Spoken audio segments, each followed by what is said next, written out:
Vocês receberam o post? Lá no Devap oficial? Receberam o post? O que diz aí o tema da mensagem? O mistério da piedade. Você pode falar para quem está perto de você? Viu? O mistério da piedade. Percorrendo o Cristo caminho para a constituição de uma nova consciência. Não existe nada de novo, de fato, nesse tema. Não existe nada de novo, de fato, na leitura dos textos que vão ser apresentados nessa manhã, mas eu gostaria que a nossa disposição mental, eu gostaria que a nossa disposição do coração sempre, e esse é um ponto também que é um dos mantras, né, Marcinho, que eu costumo também falar com os irmãos, a nossa disposição mental e espiritual seja renovada, amém, queridos? Eu quero convidar você, por gentileza, a abrir a sua Bíblia na primeira carta de Paulo a Timóteo, capítulo de número 3, versículo 16. O jovem Henrique vai colocar, eu gosto de chamar ele assim mesmo, de jovem Henrique. Primeira de Paulo a Timóteo, capítulo 3, versículo 16. O jovem Henrique não achou? Esse é o texto base da ministração dessa manhã, e é o texto do qual é extraído pelo menos o tema principal da mensagem. O mistério, complete você, o mistério da piedade. Acompanhe na sua Bíblia, por gentileza. Evidentemente, grande é o mistério da piedade. Aquele que foi manifestado na carne, foi justificado em espírito, contemplado por anjos, pregado entre os gentios, crido no mundo, recebido na glória. Quem pode dizer amém? Amados, esse é um dos textos mais belos do Novo Testamento. Esse é um dos textos mais lindos de toda a Bíblia. Um texto que fala a respeito de um cântico. Foi dito aqui no aviso da irmã Silvia e do irmão Pedro, que o capítulo 18 do livro A Dracma Perdida é um capítulo em que há um registro, que é o cântico da rebelião. E aqui nós temos um cântico também, nós temos um hino cristológico, que não é um hino de rebelião, não é um cântico de queda, não é um cântico de desavença entre Deus e o homem, não é um hino de incredulidade, mas é um cântico, é um hino de celebração, de glorificação do nosso Senhor e Salvador Jesus Cristo. Eu quero compartilhar brevemente com os irmãos alguns fatos, alguns elementos que eu julgo que são importantes do texto que nós acabamos de ler.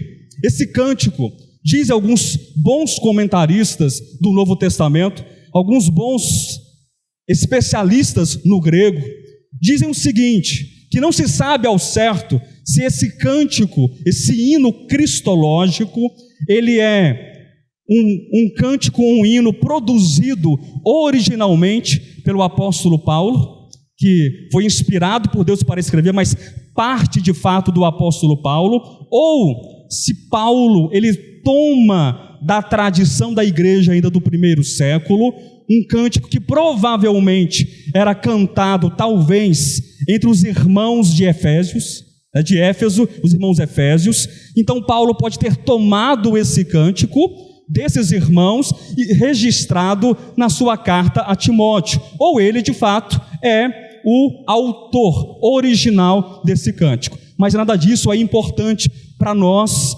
nesse primeiro momento. Talvez aqui você diga, mas não me parece um cântico. No original grego, a rima, a construção sonora desses elementos podem ser cantados, esses elementos, e de fato parece e é um cântico cristológico. Mas há outras informações que eu quero compartilhar para balizar o início dessa ministração. Existem duas, ou pelo menos duas possibilidades de interpretação desse texto, entre os greguistas, entre os estudiosos, entre os teólogos. Quais são as duas possibilidades? Eu quero que você preste atenção novamente no texto que foi lido. Esse texto, verso 16, fala de um mistério, amém? Um grande mistério chamado mistério da piedade. Então o apóstolo Paulo é como se ele estivesse dizendo o seguinte: eu quero cantar para vocês, eu quero chamar vocês para celebrar um grande mistério. Eu quero cantar esse mistério em 6 frases, em 6 sentenças. Preste atenção, uma das maneiras de dividir esse texto é em 4 bases, em 4 aspectos, em 4 momentos da história de redenção de Cristo Jesus para com o homem. Primeira sentença diz assim: aquele que foi manifestado na carne. Diga, encarnação. Segunda sentença, foi justificado em espírito. Diga, ressurreição. Terceira sentença, contemplado por anjos. Diga, exaltação. Quarta sentença, pregado entre os gentios. Quinta sentença, crido no mundo. Sexta sentença, e é o último bloco, recebido na glória. Diga, exaltação e glorificação. Muito bem, eu não vejo nenhum problema com a identificação desses 4 momentos. Eu não vejo nenhum problema com a identificação desses modos de interpretação. Nós podemos perceber de fato que aquele que foi manifestado na carne é de fato o Cristo, o Verbo de Deus, a razão, o Logos, porque conforme diz o próprio apóstolo João, no princípio era o Logos, no princípio era a razão, no princípio era o Verbo estava com Deus, o Verbo era Deus, e nesse mesmo texto nós lemos que o Verbo, a razão, que o Logos se fez carne e tabernaculou entre os homens. Eu não vejo nenhum problema em nós identificarmos aqui que existe também uma justificação em espírito. E entenda a palavra justificação não no sentido, jamais no sentido de que Cristo, ele não era justo, Cristo não era perfeito, e em um dado momento ele se tornou perfeito, ou ele se tornou justo. Não é esse sentido, mas essa justificação em espírito diz respeito de fato à aprovação de Cristo Jesus no momento da sua ressurreição. É como se Deus e o Espírito estivessem proclamando para o mundo, para os anjos, para os principados, para o universo: eu aceito, eu confirmo a ressurreição e aprovo a ressurreição do meu filho. Quem está entendendo, diga amém. Então eu não vejo nenhum problema nessa articulação. Também não vejo nenhum problema quando diz que ele foi contemplado pelos anjos, na sua ascese, na sua ascensão. Não vejo nenhum problema também no último elemento da glorificação, e dando alguns passos para trás, porque essa ordenação desse cântico, ela não é estritamente cronológica, mas esse que encarna, esse que morre e depois, é claro, ressuscita, este que é depois contemplado e exaltado e glorificado, é o mesmo que foi pregado entre os gentios, é o mesmo que foi crido e ainda é crido no mundo. Percebem? Essa construção é uma construção favorável para o nosso entendimento? Sim ou não, queridos? Há algum problema nessa construção? Nenhum problema. Mas eu, entretanto, sou mais inclinado a entender uma outra forma. E não se trata de uma disputa de ego, falarei sobre o ego nessa manhã ainda, não se trata de uma disputa de teologias, mas acredito que essa inclinação de entendimento, ela é mais favorável para, de fato, a nossa percepção dessas ricas e maravilhosas verdades espirituais. O primeiro ponto é o mesmo. Qual o primeiro ponto mesmo? Primeira sentença, trata da encarnação. Vocês creem que o Verbo de Deus se encarnou? Vocês creem que Cristo se fez homem? Amém? Agora, qual é a diferença que eu acredito que ela nos favorece? Quando diz na segunda sentença, foi justificado em espírito, foi aprovado, não se restringe nessa interpretação que eu quero apresentar a vocês, não se restringe, não é exclusiva tão somente ou unicamente ao momento da ressurreição, não é apenas do momento da ressurreição. Cristo, ele é aprovado por Deus, ele é dito como sendo um homem perfeito em toda a sua trajetória humana e messiânica, desde a encarnação. Ele é acompanhado e aprovado por Deus, enquanto ministrava, enquanto estava ali pregando entre os seus discípulos, para 3 discípulos, para 4 discípulos, para 12 discípulos, para uma multidão, o falar de Cristo, o andar de Cristo, o pensar de Cristo, todo o ministério de Cristo é um ministério aprovado por Deus. Diga amém. E eu percebo também que a terceira sentença, o terceiro elemento desse cântico cristológico, que ele é contemplado pelos anjos, não é apenas também na exaltação que levará também para a glorificação, mas que o Senhor, em todo o seu ministério, ele já é contemplado pelos anjos, desde o momento ali da sua encarnação, quando ele nasce em Belém, numa manjedoura, entre os pobres dos mais pobres, cercado pelos animais. Ali estavam os pastores, ali estavam os magos ou sábios do Oriente, e ali estavam os anjos de Deus, contemplando o Senhor. Amém?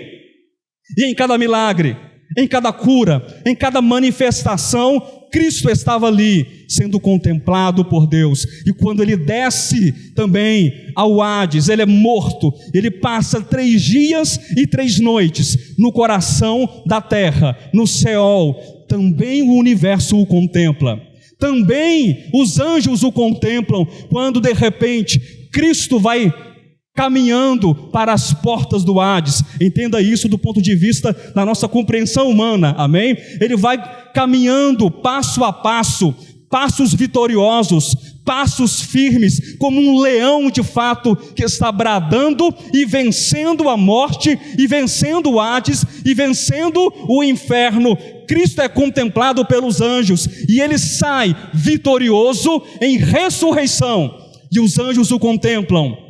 E as fileiras angelicais abrem e dão passagem para o Cristo de Deus, para a passagem do Senhor dos Senhores, do Rei dos Reis, até que então ele é exaltado, glorificado à destra de Deus Pai, o Todo-Poderoso. Pastor, mas essa é a mensagem dessa manhã? Apenas isso? Você nos convida para essa reflexão? Não apenas isso. Eu acredito que nós precisamos ser chamados à atenção para entender que esse encarnado, que esse que morreu, que ressuscitou, que foi exaltado, glorificado, que é anunciado, pregado e crido, ele é a esperança da nossa glória. Ele é a razão da nossa existência. Ele é o próprio Evangelho de Deus que nos impulsiona a viver como cristãos. A mensagem de hoje fala sobre um percurso, amém? Não é qualquer percurso, não é qualquer trajetória, não é qualquer tipo de caminhada, porque existem muitas trajetórias nesse mundo. Quem está entendendo? Existem muitos percursos nesse mundo, mas Deus tem nos convidado, Deus tem nos conclamado a entender e a pregar que o seu Evangelho, o Evangelho de Deus, trata de um percurso, trata de um caminho. Na verdade, permita-me corrigir, o Evangelho de Deus trata a respeito do caminho, o Evangelho de Deus trata a respeito do percurso. Cristo, o caminho, é o nosso percurso, e é nele no qual nós fomos convidados a andar. Mas o mais importante, queridos, não é a abertura, a hermenêutica, a interpretação desse texto. Eu quero que você Preste atenção em duas palavras: mistério, diga mistério. Diga piedade, glória a Deus. Cristo é o mistério. Cristo é o grande mistério da piedade. O apóstolo Paulo, em sua carta aos Efésios, diz que o mistério que estava oculto dos séculos e das gerações, ele foi revelado. O mistério que estava oculto dos séculos e das gerações, ele foi manifestado entre os homens. Você pode voltar, Henrique, na capa da mensagem, por favor? O desenho, lá na capa, jovem Henrique. Muito bem. Você observa, olha, que tem uma porta ali atrás, de fundo. Está meio borrado agora, né? Uma porta e tem uma chave. Isso não foi combinado com a irmã que fez a arte, mas eu gostei muito da inteligência, do entendimento dela. E entendam isso do ponto de vista humano, ok? De uma visão que é nossa, que é limitada. Imagine que esse mistério é como se, entenda, é como se Deus, as suas benesses, o seu favor, a sua graça, o Espírito, o Cristo de Deus, a redenção, toda a sorte de bênçãos espirituais, tudo estivesse do lado de trás dessa porta. E essa porta até então, ela é um mistério. Essa porta até então, ela está trancada, mas tem uma chave que possibilita a abertura, tem uma chave que possibilita destrancar essa porta e termos acesso a esse mistério que é o próprio Cristo. E quando nós lemos as primeiras páginas do Antigo Testamento, quando nós lemos aí em sequência os livros da Antiga Aliança, nós vamos percebendo paulatinamente, nós vamos percebendo pouco a pouco que esta porta, que essa porta mistério, que esse segredo que estava oculto, ele é desvelado, ele é destrancado. E nós lemos Moisés, amém? Nós lemos os profetas, amém? Nós lemos os salmos, amém? Nós lemos os livros simbólicos e tipológicos do Antigo Testamento. E a fresta da porta vai fazendo o quê? Ela vai se abrindo, ela vai rangindo um pouquinho, com certa timidez, porque a capacidade humana era muito pequena, era muito débil ainda, a condição de receber e de perceber a luz, mas a porta vai abrindo, vai abrindo, vai abrindo, até que um dia a porta está completamente aberta e destrancada, e o apóstolo Paulo canta um cântico de Cristo, ou sobre Cristo, para a sua igreja. Alegrem-se, evidentemente, grande é o mistério da piedade.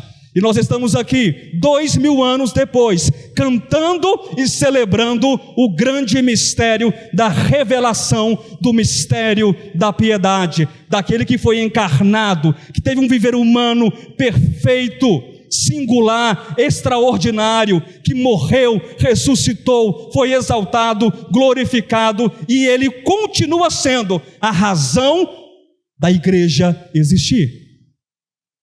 Glória a Deus. Então o importante é entender que há um mistério, viu, Henrique? Há um mistério, mas esse mistério não é mais mistério. Há um mistério, diga amém. Mas esse mistério não é mais um mistério, esse mistério é Cristo revelado em nós. Esse mistério é Cristo revelado no homem, o primeiro, o precursor, o primeiro entre muitos vencedores, o primeiro entre muitos irmãos, o primeiro extraordinário, o primeiro, o precursor da salvação do homem. Mas eu disse para vocês, duas palavras. Primeira palavra, mistério. E a segunda, piedade. E aqui, aparentemente, nós temos um problema. Eu digo aparentemente temos um problema, porque eu quero pelo menos tentar solucionar, se for possível, esse problema. Porque quando nós lemos a palavra piedade, em língua portuguesa, nos valendo da etimologia latina, nós temos a compreensão de que, seja piedosa, irmã Silvia, seja piedosa. Isso traz o que para você? Tenha dó, tenha misericórdia, seja compassiva, Bom, em língua latina está tudo bem, obrigado, não tem nenhum problema. Mas infelizmente essa compreensão latina da palavra piedade, ela não traz nenhum tipo de privilégio ao texto. Não há nenhum privilégio para o texto. Preste atenção nisso. O Antigo Testamento ele foi escrito em que língua, queridos? Gente, cadê querigma aqui? 3 edições de querigma. Cadê o pastor Alexandre? 3 edições de querigma. O Novo Testamento foi escrito em qual língua? Eu vou tomar o Novo Testamento. Eu falei novo ou falei velho? Mas eu estou testando vocês. Vocês são maravilhosos, viu? Ai do pastor que errar nesse púlpito aqui. Misericórdia. O Novo Testamento foi escrito em que língua? Grego. E o grego das ruas. O grego koiné, ou koiné. Então, essas palavras não são meramente inventadas. Sabe, Paulo estava ali, tendo um sonho, comer uma feijoada. Não, feijoada não, ele era judeu também, né? Comeu, sei lá, uma lasanha pode, né, irmãos? Uma lasanha bem feita, né, com molho branco ali, pode, não pode? Aí, de repente, ele inventa uma palavra. Não, era a palavra comum, a palavra das ruas. Então, quando Paulo coloca o termo piedade, embora o Novo Testamento tenha alguns neologismos, mas não vem ao caso, essa palavra era uma palavra da compreensão de quem? Das pessoas que andavam ali, que conversavam nas ruas. A palavra piedade, ela tem pelo menos 3 acepções, ela tem pelo menos 3 significados. Eu quero que você memorize. Se você sair daqui dessa manhã com as 3 palavras memorizadas, Deus fará grandes coisas na sua vida. Amém? Diga adoração. Diga culto. Diga fidelidade. Glória a Deus. Então, quando o apóstolo Paulo diz, evidentemente, grande é o mistério da piedade, Paulo, na língua grega, ele quer dizer que o mistério da adoração, o mistério do culto, o mistério da fidelidade a Deus é um grande mistério. E nós somos convocados para isso. Amém? Nós estamos aqui para fazer o que, queridos, nessa manhã? Para adorar a Deus, diga amém. Nós estamos aqui para cultuar a Deus, diga amém. Nós estamos aqui porque Deus tem tornado a cada um de nós, homens e mulheres, cada vez mais fiéis ao chamamento divino, ao propósito divino e ao evangelho divino. Amém? Adoração, culto a Deus e fidelidade a Deus. E aí, muito bem, o Henrique é extraordinário. Coloca aquele texto lá, Henrique, já que você está aí adiantado. O Henrique é assim, a gente faz uma parceria, vocês não têm ideia. Eu tô pensando, o Henrique já vai lá na frente já. Olha só. Eu quero que vocês postem depois isso aí no grupo, viu, Henrique? Vai ser o para casa da semana dos irmãos. Combinado? Amém ou amém? Amém? É o para casa. Cristo, o mistério da piedade. O que ele é? Leia aí junto comigo. É a mais perfeita manifestação e realização da adoração, do culto e da fidelidade a Deus. Você pode aplaudir o Senhor? É o Senhor, é o Cristo, o mistério da piedade, amém? Ele é a mais perfeita manifestação, ele é a mais perfeita realização da adoração, do culto e da fidelidade a Deus. E é nesse princípio da encarnação, do mistério da piedade, da ressurreição, do morrer com Cristo, do viver humano, que nós somos convidados a percorrer o Cristo caminho. É desse modo que Cristo nos convida, queridos. Mas aí você pensa, pastor, mas tudo bem, Cristo é tudo isso, você concorda? Você concorda com isso? Amém? Que Ele é a manifestação de tudo isso, da verdadeira e suprema adoração ao Senhor, do culto racional a Deus, da entrega incondicional, da fidelidade Eu amo essa palavra fidelidade. Por que eu gosto dessa palavra fidelidade? Porque a palavra fidelidade é aquilo que nos traz o quê? Nos traz a compreensão, nos traz o entendimento de uma sintonia, de uma harmonia, de um alinhamento com o coração de Deus.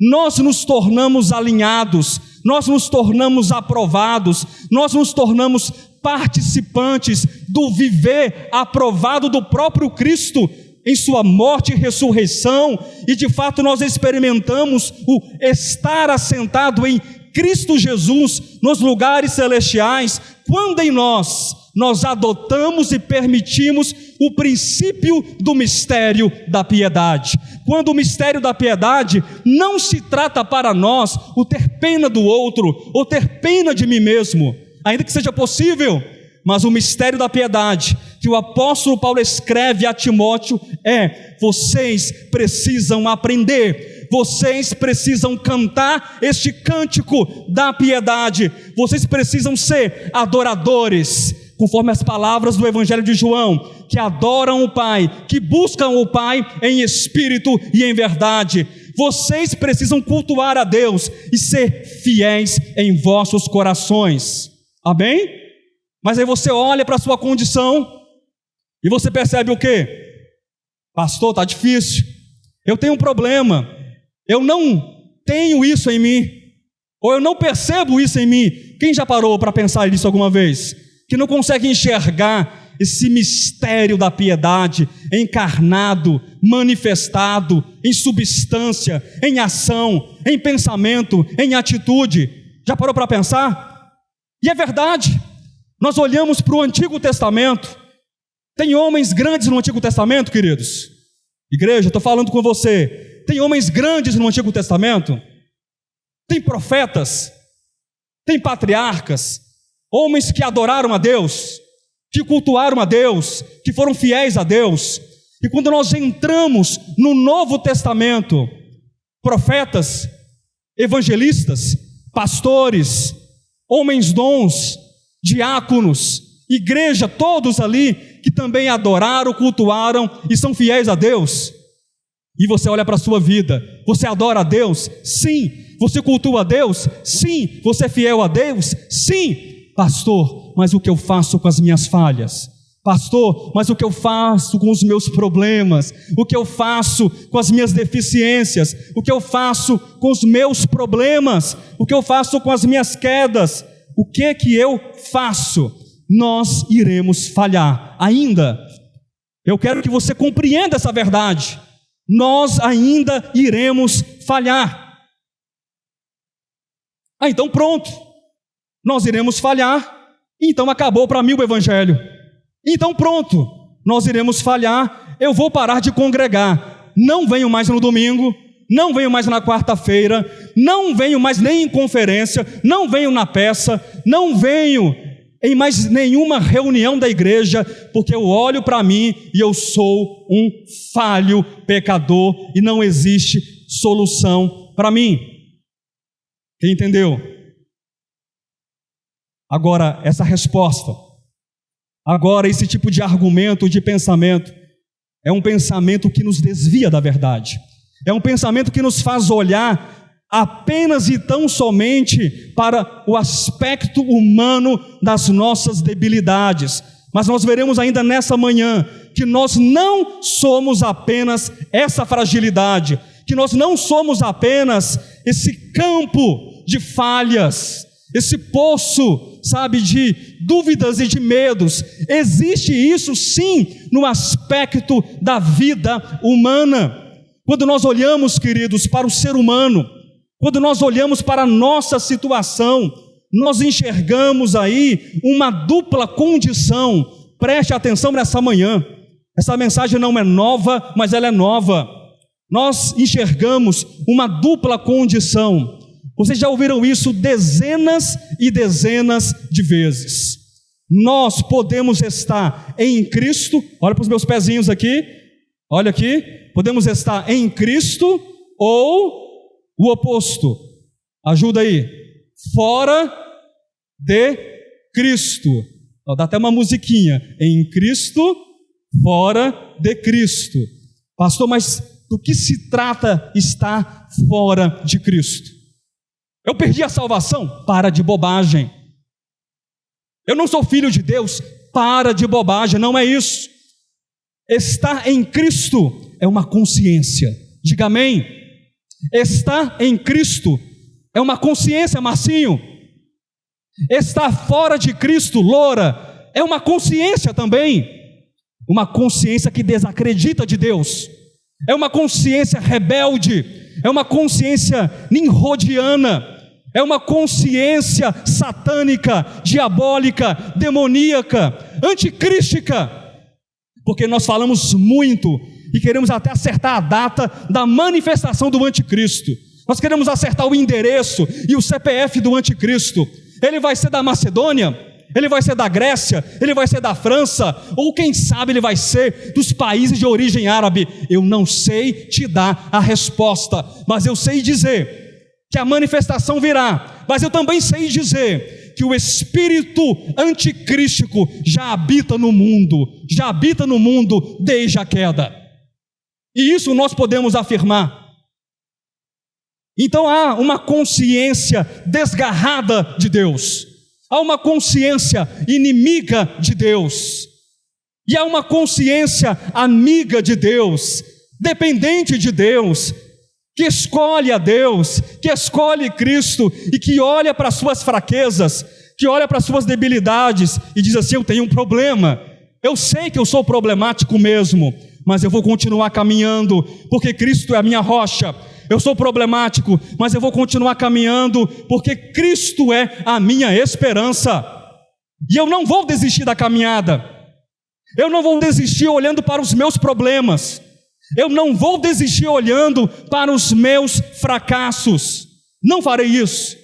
Porque quem me sustenta, quem me chamou, quem me convocou, é aquele que disse a meu respeito, é aquele que disse a respeito de cada um dos seus chamados, que nós fomos predestinados, que nós fomos escolhidos, que nós fomos chamados, que nós fomos justificados, e já fomos e estamos glorificados em Cristo Jesus. E ora, se Deus disse isso a meu respeito, não serei eu quem vou duvidar. Porque aquele que começou a boa obra em mim, em você, em nós, na igreja, é Ele que é inteiramente capaz de concluir a sua obra. Pastor, mas e o ego? E aí, Marcinho? Você tem ego aí? Tem ego? Ainda mais um homem do seu tamanho, né? Eu sou sortudo. Irmãos, pensa no homem de sorte. Sou eu, cadê a minha esposa? Ela não está nem ouvindo, que ela vai discordar. Ela vai rir. Mas é capaz, você tem quanto de altura, Marcinho? 1,92. Eu tenho 1,65. Mas é capaz, se colocarmos juntos, Marcinho e eu, o meu ego seja maior do que o teu. Porque ego não se mede pela altura externa. Ego se mede por aquilo que está no coração. Pastor, mas você tem coragem de falar isso? Eu tenho coragem de falar isso sim. Você tem coragem de falar que o seu ego é grande? Tenho coragem, porque quanto mais eu confesso e mais falo, mais eu tenho que me recordar e lembrar que eu preciso me arrepender. Ego grande, inchado, inflado, ego sapo boi. Sabe? Aquele ego que vai chegando perto, ele vai inchando. Eu não sei se eu vou dar conta de pregar toda a mensagem, mas eu vou até onde eu puder. Nessa semana, eu estava conversando com um irmão a quem eu estimo grandemente do nosso ministério. Se eu parar aqui, amém, viu? Amém. Se eu parar aqui, amém. E nós conversávamos, e eu amo muito esse irmão, ele sabe disso, eu valorizo muito, não comentarei quem é a pessoa, mas eu acredito que a nossa conversa, ela foi tão válida, que eu preciso repetir a essência dessa conversa, Marcinho, para a igreja, porque ele foi honesto ao falar comigo, você entende isso? Ele foi honesto, e eu quero transmitir. pelo menos eu vou parafrasear. Ele falou assim: pastor, eu não sei porque todo domingo, toda quarta, toda conferência, tudo isso, todo aquilo outro, eu entendi a perspectiva dele, né? Coube uma exortação ali, mas tudo bem, né? E é com muito amor que eu falo isso. Toda a mensagem vocês falam sobre o quê? Sobre o, começa com E. Quem vai ganhar uma caixinha de bombom? Quarta-feira fala sobre o ego? Fala. Domingo fala sobre o ego? Na conferência fala sobre o ego? E na semana passada? E no mês passado? E no ano passado? E ele falou: pastor, mas tem tanta coisa, pastor, presta atenção. Vocês são tão inteligentes, vocês são tão dotados de sabedoria. E aí eu fui ouvindo aquele compartilhar dele. Pastor, tem tanto tema para falar. Eu falei, mas... E ele apresentou os temas bacanas, sabe, gente? Temas importantes, mas eu identifiquei duas coisas. Eu quero que você preste atenção nisso. Duas coisas, e ele se comprometeu em prestar atenção na minha admoestação. Eu identifiquei que todas as questões que ele colocou, problemas de igreja local, problemas de igreja não local, problemas da sociedade, de ética, de moral, de política, de postura, de guerra, de milícia, de tudo que você imaginar, que o Evangelho pode trazer, sim, algumas respostas, que o Cristo pode, sim, trazer alguns encaminhamentos, e eu não duvido disso, mas eu identifiquei e falei para ele: tudo o que você falou aqui, tudo o que você colocou nessa lista, e outras coisas mais, número 1, tudo isso é um problema de ego. Tudo isso é um problema de ego. Coisa número 1, pastor, mas toda semana a mesma coisa. Não responda para mim. Não responda, mas você presta atenção para responder no seu coração. Você já abusou alguma vez dessa palavra toda semana do ego? Alguns talvez não, outros sim, não sei. Mas foi válida a manifestação do irmão.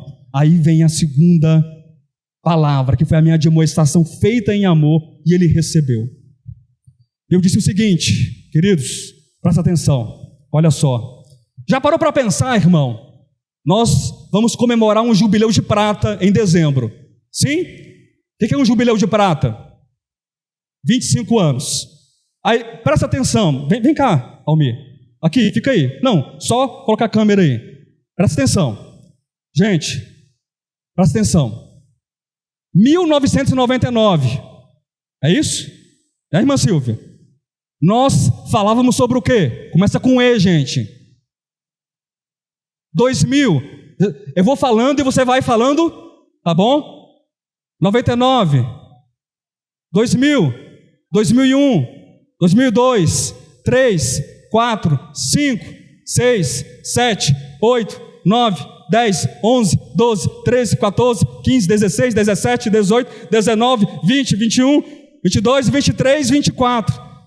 Para, povo, vocês não estão cansados de ego, não? 25 anos pregando sobre o ego. Eu disse para ele o seguinte: sabe quantos anos Isaías pregou em Jerusalém? Cadê o Google aí? 40 anos, aproximadamente 4 décadas em Jerusalém. Sabe quantos anos Jeremias pregou em Judá? Quase a mesma coisa, 40 anos. Falando sobre contra as abominações, a imoralidade e a perversidade do povo. E eu disse para aquele irmão: querido, já parou para pensar? Nós não somos o único ministério. Nós não temos essa arrogância. Nós não somos o único ministério. Mas já parou para pensar que em 25 anos nós somos parte da voz de Deus que faz no mundo, que levanta no mundo advertências contra o ego? Quantas igrejas têm feito isso? Quantas igrejas têm feito isso? Pregado contra o ego. Uma advertência: não caia na cilada do ego. Quantas igrejas têm feito isso? Pouquíssimas. E ele falou: pastor, eu vou pensar sobre isso. Porque para nós não é tão fácil assim não. Talvez fosse mais cômodo a gente ir, sabe aí, no bonde da multidão. Talvez fosse mais fácil a gente ir nesse pensamento massificado, nesse pensamento, nesse evangelho cor-de-rosa, nesse evangelho quadriculado aí, de uma série de coisas, costurado com as verdades que melhor apetecem às almas desviadas de Deus. Talvez fosse mais fácil para o de volta à palavra vestir uma camisa do comodismo. Talvez fosse mais fácil para o de volta à palavra vestir uma roupa ou arvorar uma bandeira de que a gente vai fazer aquilo que convier a cada um das pessoas. O que você quer escutar hoje, Marcinho? Diga para mim que domingo que vem eu pregarei para ti. Isso não vai acontecer. Isso nos fere. Sim, pregar, levantar advertências contra o ego, nesta era corrupta e distante de Deus, era chamada de Laodiceia, não é um encargo fácil. Não é um encargo fácil. Nós somos poucos, mas nós somos valorosos. Nós somos poucos, mas nós somos valentes da parte do Senhor. Nós somos como Isaías, que estamos pregando há 25 anos. Isaías pregou pelo menos 15 anos a mais, e desses 40 anos, 3 anos, palavras do Senhor a Isaías: vai e prega na praça, com os pés descalços e com as nádegas de fora. Toda vez que algum pastor vem para cá, presta atenção, toda vez que algum cooperador vem para cá e fala contra o ego, e fala que todos os homens, muçulmanos, judeus, cristãos, protestantes, ateus, hindus, budistas, negros, pálidos, pardos, ricos e pobres, todos são filhos de Deus, nós estamos colocando a bunda de fora.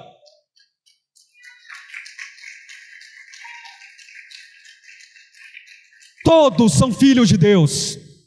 E esse é o evangelho. Isso não é fácil. E eu disse para esse irmão: essa é a nossa vocação. O DEVAP foi chamado para 25 anos.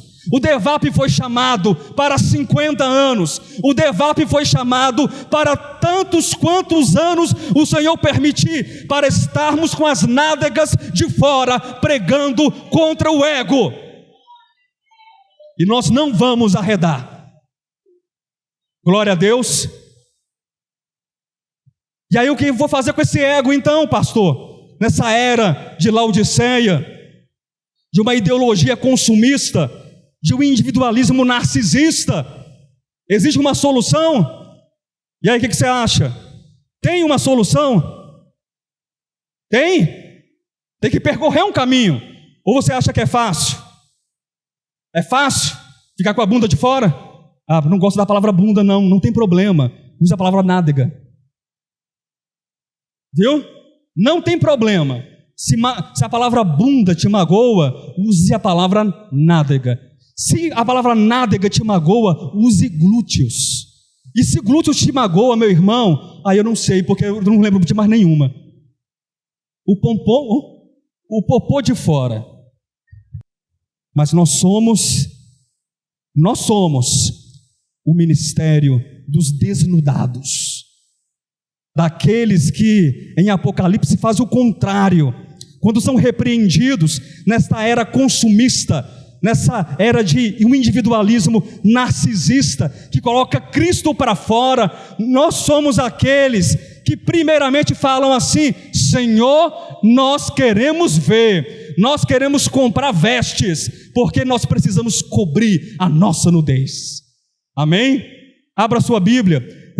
Eu iria ler esse texto, mas não vai dar tempo, só ficou para citação de Apocalipse.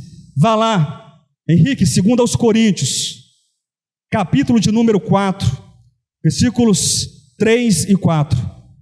Esse texto que nós iremos ler, ele encerra o meio da mensagem, ok? Mas a última parte vai ser muito mais lida do que explanada. Quem achou? Olha só, eu disse para vocês que nós temos um problema. Sim, o nosso problema começa com E. Amém? Entenderam? E de quê? É ego mesmo, gente. Não tem timidez, não. É ego mesmo. Diga, eu tenho um ego. Vamos tratar com esse ego, viu? Olha só. 2 Coríntios, capítulo 4, versículos 3 e 4. Mas, se o nosso evangelho ainda está encoberto, diz o quê? É para os que se perdem que está encoberto, nos quais o Deus deste século cegou o entendimento dos incrédulos, para que lhes não resplandeça a luz do evangelho da glória de Cristo, o qual é a imagem de Deus. Esse texto é bom, não é? É forte, Henrique, esse texto. Aí vem o texto, aí vem o intérprete da lei, viu, Marcinho? Que diz assim, mas o texto diz claramente que o diabo, olha só, chega a me arrepia, que o diabo, que é o Deus deste século, o Satanás, que está aí ao redor, do lado de fora, olha o diabo aí do lado de fora, quem está se sentindo aí, hein? Está sentindo o diabo do lado de fora? Ele cegou o entendimento, errado. Vocês vão continuar me amando? Quem promete que vai continuar me amando, mesmo depois das minhas palavras? Você vai continuar me amando, Andresa? Olha, Marcinho, você vai continuar me amando? Pelo menos. O Deus deste século está aí dentro. Viu, Mendes? Mendes, já conheço o Mendes há longa data. Ele não vai se escandalizar comigo, não. O diabo não mora ao lado, não. Ele mora dentro, meu irmão. Quem está entendendo o que eu estou falando, gente? A gente está preocupado com o lado de fora, mas o diabo está aqui. Como assim, pastor? Eu estou possesso. Meu irmão, a divisão está aqui, a acusação está aqui, a inimizade está aqui, o desvio está aqui, e você está achando que o problema está do lado de fora também, porque o que está do lado de fora é manifestação e sombra e projeção do diabo que mora dentro, do Satanás que habita dentro. E esse ego Satanás, e esse ego diabo, e esse ego anticrístico tem que ser tratado na cruz, tem que ser morto na cruz, crucificado em Cristo Jesus. E aqui nós podemos entender que existe uma tríade do aprisionamento do ego. Nesse texto que nós acabamos de ler, o apóstolo Paulo, ele diz no versículo 3, olha só, mas, tem um mas na sua Bíblia? Se o nosso evangelho, há um evangelho de Deus, queridos, se o nosso evangelho ainda, significa o quê? Se talvez ele ainda esteja encoberto, é porque o apóstolo Paulo escreve, limpa, ali um pouco, meio sem graça, a lágrima dos olhos, é porque a luz de Cristo é muito fraca mesmo, gente, se o nosso evangelho está encoberto, é porque não tem luz suficiente, é porque Cristo não é poderoso, é por isso? Por quê? É para os que se perdem, que Ele está encoberto. O evangelho não tem ação, não é porque o evangelho não é poderoso. O evangelho está encoberto, não é porque o evangelho é um mistério oculto dos séculos e das gerações, porque a porta já foi aberta, e o Cristo já passou e encarnou, viveu, morreu, ressuscitou e está glorificado. O evangelho é vivo, e o evangelho está encoberto porque existe um véu nos corações, porque existem escamas nos olhos, porque existe obstinação, perversão e distanciamento nos corações. E é para esse que o evangelho se perde, porque o Deus deste século tem cegado o entendimento dessas pessoas. Tríade, falei para vocês, a tríade do aprisionamento do ego. Esqueci de combinar com você, né, Henrique? Aí vai dar certo na próxima. Repita, cego. Esse é o primeiro passo do desencaminhamento humano, é a cegueira. Eu não quero ver, O problema não é falta de luz, Marcinho, mas eu não quero que essa luz me alcance, porque quando a luz chega, irmãos, quem já entrou num quarto escuro, batendo o joelho, batendo canela? Quem já aconteceu contigo? Mas você não conserta a luz daquele quarto, por quê? Você prefere ficar trupicando o seu joelho, a sua canela. Mas é porque eu não tenho tempo, é porque eu já sei onde estão as coisas. Mentira, você não sabe onde estão as coisas. Deixa Deus acender ainda mais a luz do teu coração. Não resista à luz, não resista a Cristo, deixa Deus brilhar. Cegueira, e a cegueira leva a um outro tipo de aprisionamento. Eu vou explicar para vocês. Diga cego, diga agora desejo, agora diga falta. Pastor, explica aí essa tríade para a gente. O homem está aprisionado por muitas coisas. O homem em Adão está aprisionado em muitas e muitas coisas. Quando nós olhamos para a nossa existência, lembram que bem no início ali, da introdução da mensagem, eu disse para vocês que há problemas em nós. Lembram? Hoje, gente, foi dito hoje. Temos problemas em nós? Temos problemas. E às vezes a gente usa isso como o quê? Desculpa porque eu sou tão fraco demais e eu não vou conseguir. Sabe por quê? Grandes causas dos nossos problemas é porque o homem é escravizado pelos seus próprios desejos. Sabia disso? E um cara muito famoso da história do comportamento humano, não vou fazer propaganda, tá? Inclusive a minha linha de atendimento é outro, mas o cara foi brilhante. Um tal de Sigmund Freud diz que o homem é um ser do desejo. E depois dele, com tamanho brilhantismo, veio Lacan, que falou que o homem é um ser desejante e um ser de falta. E eu vou explicar, e o papo não é psicanálise. Não desvie do evangelho.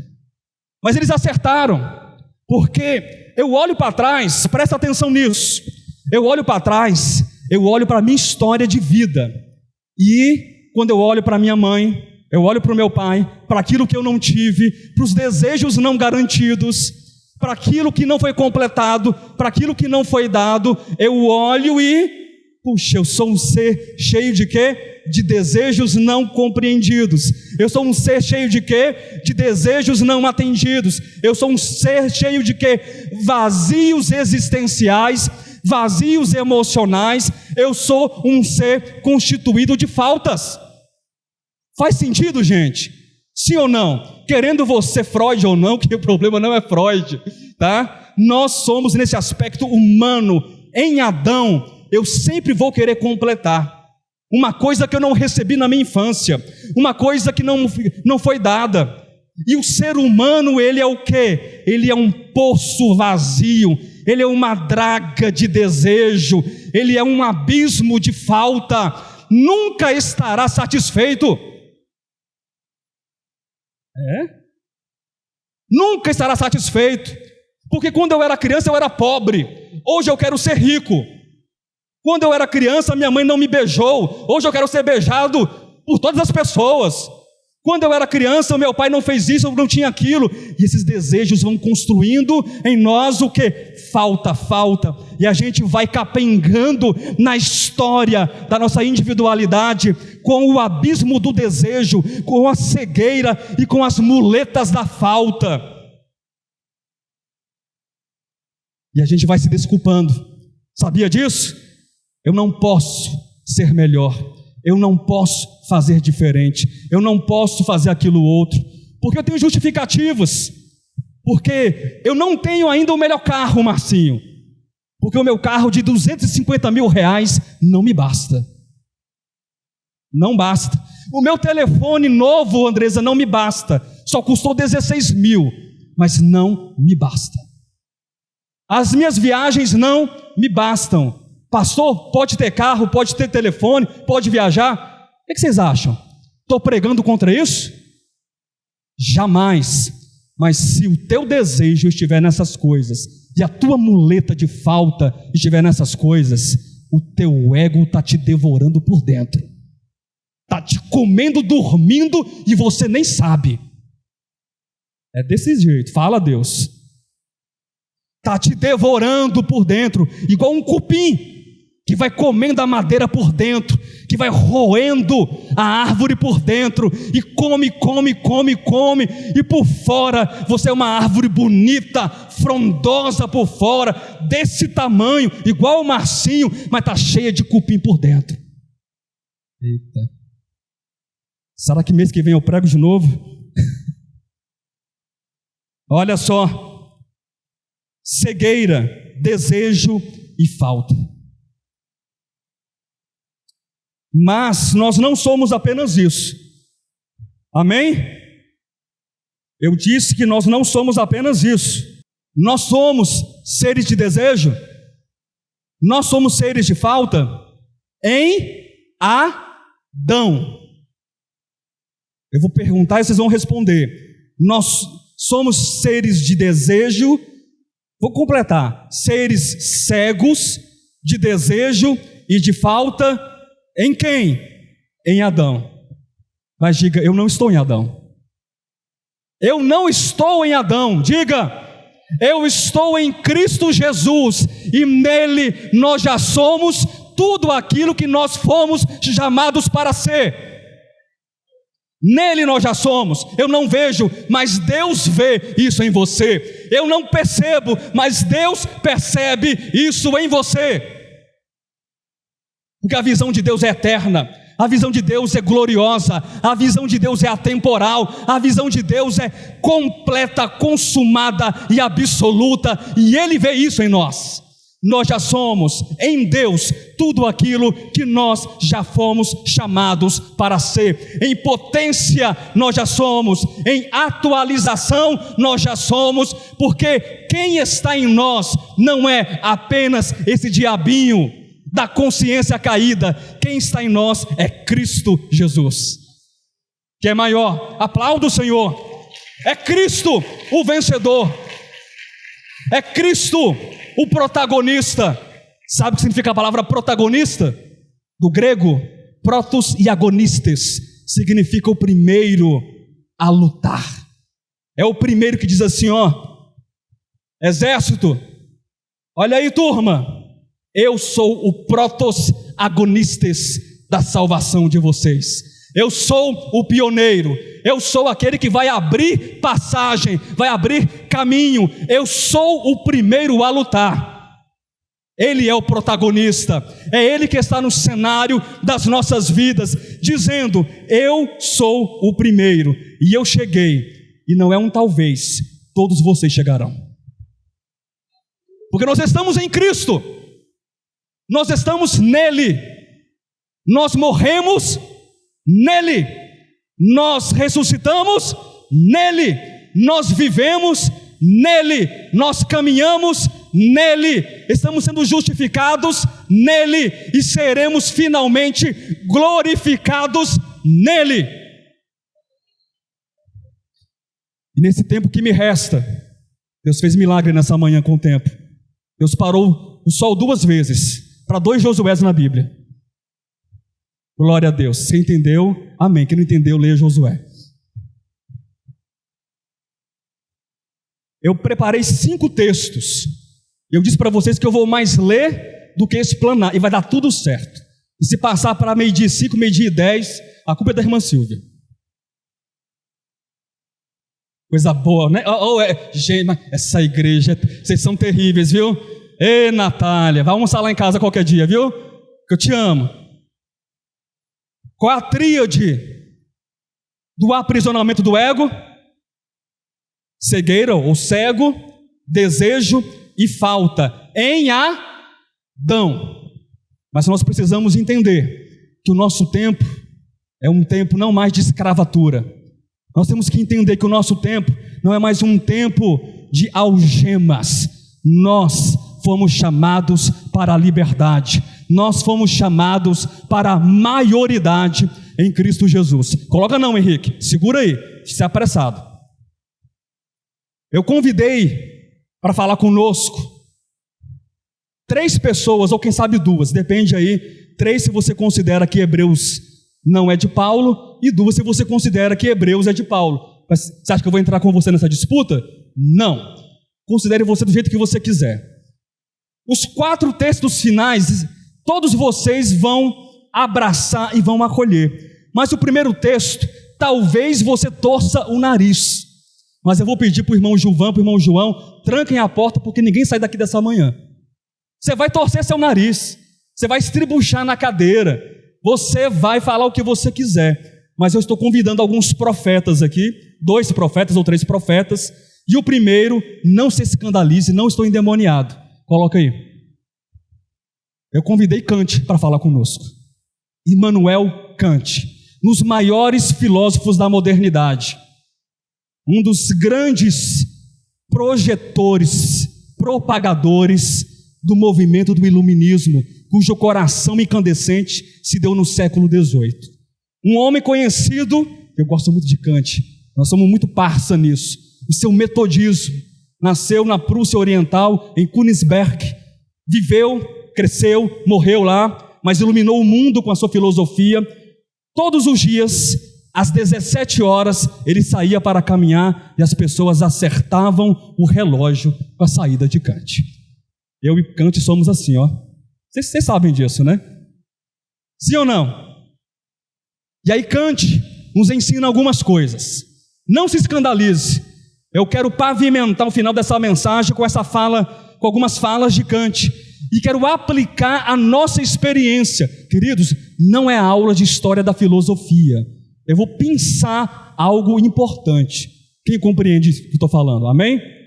2 conceitos importantes que são extraídos de um pequeno livro, de um opúsculo, resposta de Kant, a pergunta, a resposta, o que é o iluminismo? Um livro datado de 1784. 2 conceitos, coloca aí, Henrique, eu vou ler aqui, que a minha memória não é tão boa assim. Iluminismo. Kant falava de um movimento cultural, revolucionário, filosófico, enfim. Iluminismo é a saída do homem da sua menoridade, de que ele próprio é culpado. Primeiro conceito, diga iluminismo. Segundo conceito, bota lá, Henrique. Menoridade é a incapacidade de se servir do entendimento sem contar com a orientação alheia. Segundo conceito, diga menoridade. Quem está claro? 2 conceitos. O iluminismo é o quê? É a saída do homem da menoridade. De quem é a culpa da menoridade do homem? Do homem. É isso? E a menoridade é o quê? É a incapacidade de servir de si mesmo, diga, do próprio entendimento, porque ele depende de quem? Do outro, né? Vamos atravessar a rua? Aí você atravessa a rua. Olha só. E de quem é a culpa a partir disso? 2 razões que Kant nos fala. Coloca aí, Henrique. Que prendem o homem por toda a sua vida, de bom grado. Você presta atenção nisso? De bom grado. Eu quero ser menor. 2 razões para a menoridade do homem. Avança, Henrique. 2 causas de bom grado: preguiça e covardia. Aí ele foi longe, não foi? Rapaz, é um profeta de Deus, viu, Marcinho? É, curso de leitura, e eu só vim numa aula, viu? Se eu tivesse vindo em mais, hein? Já pensou? Só uma aula fez isso na minha vida. Preguiça e covardia. Pastor, isso tem a ver com o quê na nossa vida? Não responda para mim. Não responda para sua esposa. Não responda para o seu marido. Quantas vezes nós somos preguiçosos no Evangelho? Quantas vezes nós somos medrosos e covardes? Nós ouvimos ou não ouvimos aqui, quarta-feira, domingo-feira, brincadeira, domingo, conferência após conferência, estudo após estudo, 1 livro, 2 livros, 3 livros, peça, encontros, retiros, 25 anos. A minha vida não mudou, pastor. Deixa de covardia. A minha vida não está mudando. Deixa de preguiça. Mas eu tenho dúvida se eu vou pregar mês que vem aqui nessa igreja. Eu não sei, né? Porque os irmãos vão mandar e-mail, gente. A pessoa que nasceu no século XX é terrível, né? Vão mandar o WhatsApp para o pastor Alexandre. Ó, pastor, acabou. Pastor Josué, só ano que vem. Eu sou preguiçoso, eu sou medroso, porque eu estou me acomodando a ficar no quarto escuro, porque eu prefiro a canela inchada e o joelho ralado do que acender a luz. Mas eu queria falar muito mais, viu, Henrique? Muito mais. Tinha que ser 1h30 de pregação nessa manhã. Mas ele nos faz um convite. O Senhor Kant nos faz um convite. Coloca aí, Henrique. Para vencer a preguiça. Quem quer vencer a preguiça? Quem quer vencer a preguiça?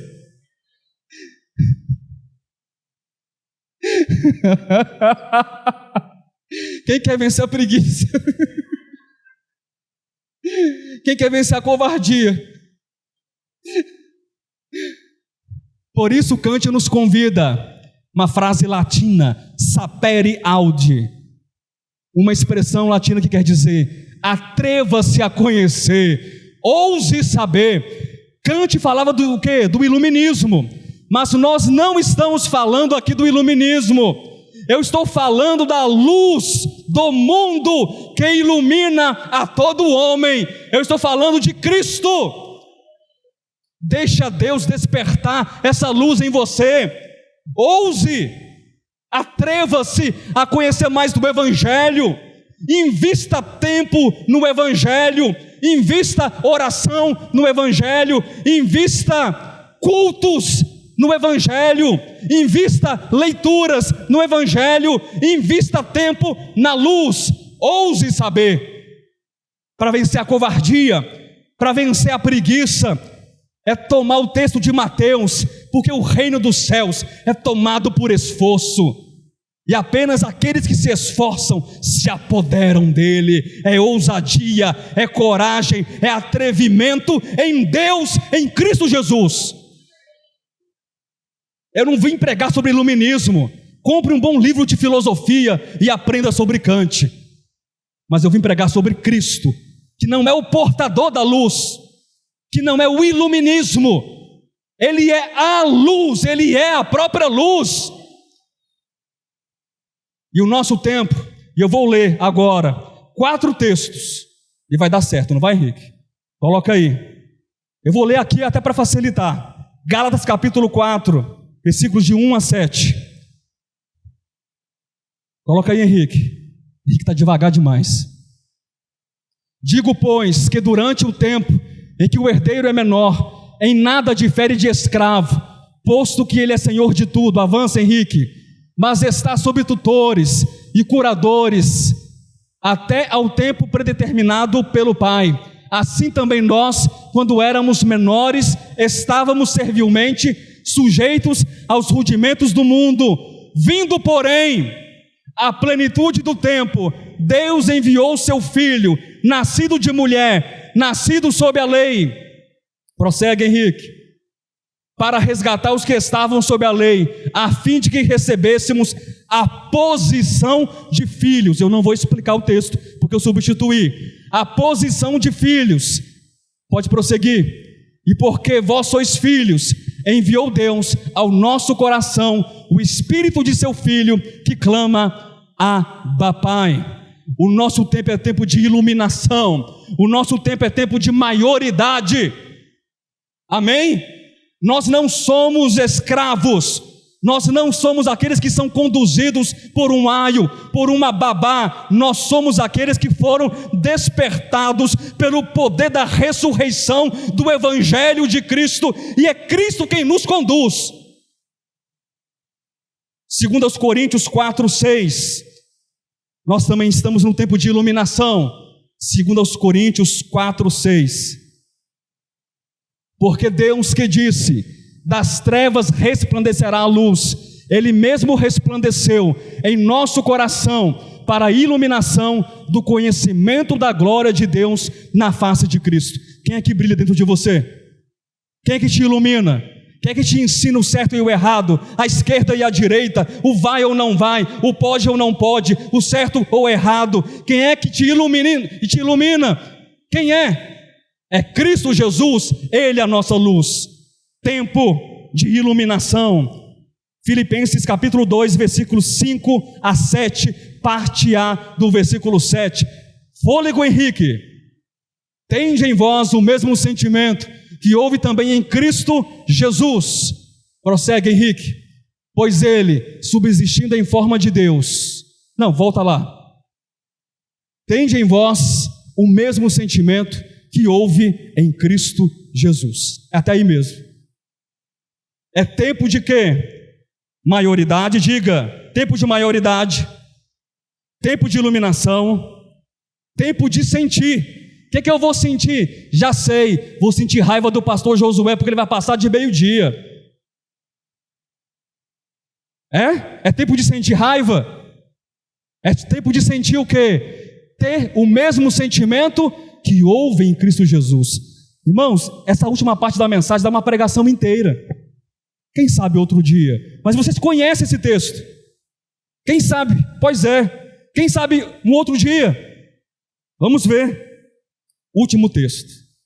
É tempo de correr. Hebreus capítulo 12, versículos 1 a 3. Hebreus 12, 1 a 3. O tema da mensagem, o mistério da piedade, percorrendo o Cristo caminho para a constituição de uma nova consciência. E esse texto é fabuloso, porque esse texto não pede para você andar, esse texto pede para você correr. Olha só, portanto também nós, isso eu vou gastar uns minutinhos, visto que temos a rodear-nos tão grande nuvem de testemunhas. Qual é essa nuvem de testemunhas? Leia os capítulos anteriores, leia o capítulo 11. Todos os heróis da fé é uma nuvem de testemunhas. O escritor traz a ideia como se fosse um estádio em que esse estádio está lotado. Entende isso?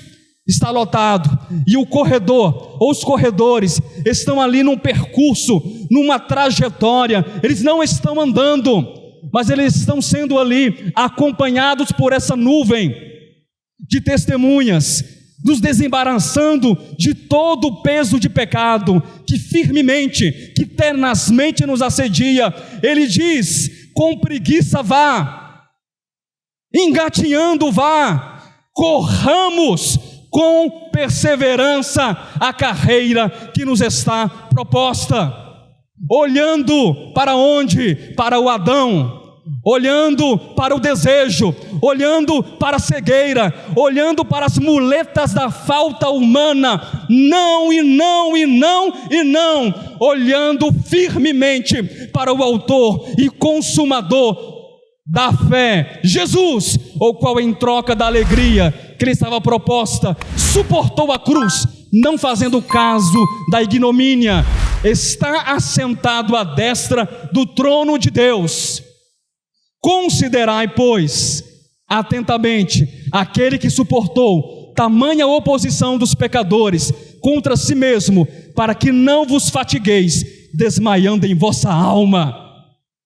Glória a Deus. Imagine uma multidão. Consegue imaginar? Não, pera aí, rapidinho, 5 minutos a mais. Quem me dá 5 minutos? Se coloquem de pé, todos vocês, de pé. Vamos vencer a covardia, vamos vencer o medo, vamos vencer a preguiça, vamos vencer todas essas coisas. Eu quero que vou ensaiar com vocês. Olha só, se coloquem de frente para lá, e vocês de frente aqui, de frente, os irmãos de frente. Isso. Olha o coro, olha o coro. Vai, as palmas. Vai. Continua. Robson, correndo, Robson. Lá de trás. Almir, presta atenção. Olha lá. Vai. No meio. Pelo meio. Vai. Olha a nuvem de testemunhas. Vai. Sobe aqui. Sobe. Vai.